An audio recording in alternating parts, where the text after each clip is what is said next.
to descend like a blanket, and I couldn't say anything. I couldn't cry. I just remembered his face, a bright, blunt, handsome face, and his weariness, which he wore like his skin, and the way he said road for road. And his telling me how the tatters of clothes from a lynched body hung, flapping in the tree for days, and how he had to pass that tree every day. Medgar, gone.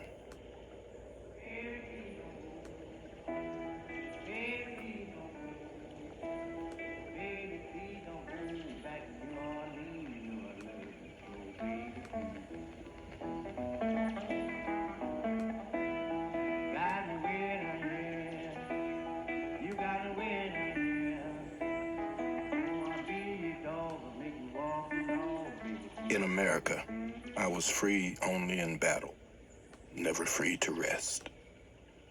And he who finds no way to rest cannot long survive the battle.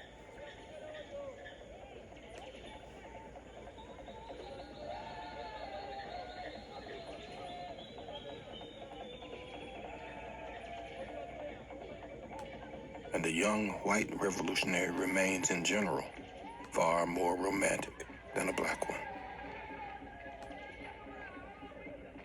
White people have managed to get through entire lifetimes in this euphoric state, but black people have not been so lucky. A black man who sees the world the way John Wayne, for example, sees it, would not be an eccentric patriot, but a raving maniac. The truth is that this country does not know what to do with its black population, dreaming of anything like the final solution.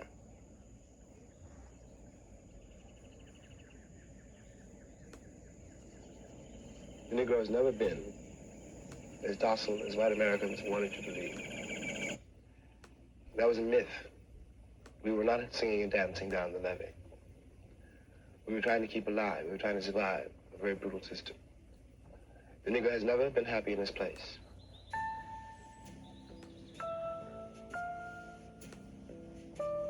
One of the most terrible things is that, in fact, whether I like it or not, I am an American. My school really was the streets of New York City. My frame of reference was George Washington and John Wayne. But I was a child, when the child opens his eyes in the world, he has to use what he sees. There's nothing else to use.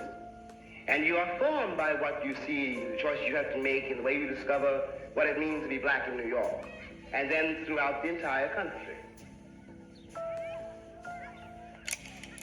I know how you watch as you grow older, and this is not a figure of speech.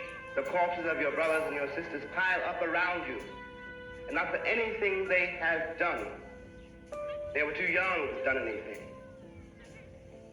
But what one does realize is that when you try to stand up and look the world in the face like you had a right to be here, you have attacked the entire power structure of the Western world. Forget the Negro problem. Don't write any voting acts. We had that called the 15th Amendment. During the Civil Rights Bill of 1964, what you have to look at is what is happening in this country. And what is really happening is that brother has murdered brother knowing it was his brother. White men have lynched Negroes knowing them to be their sons. White women have had Negroes burned knowing them to be their lovers. It is not a racial problem. It's a problem whether or not you're willing to look at your life and be responsible for it and then begin to change it. That great Western house I come from is one house. And I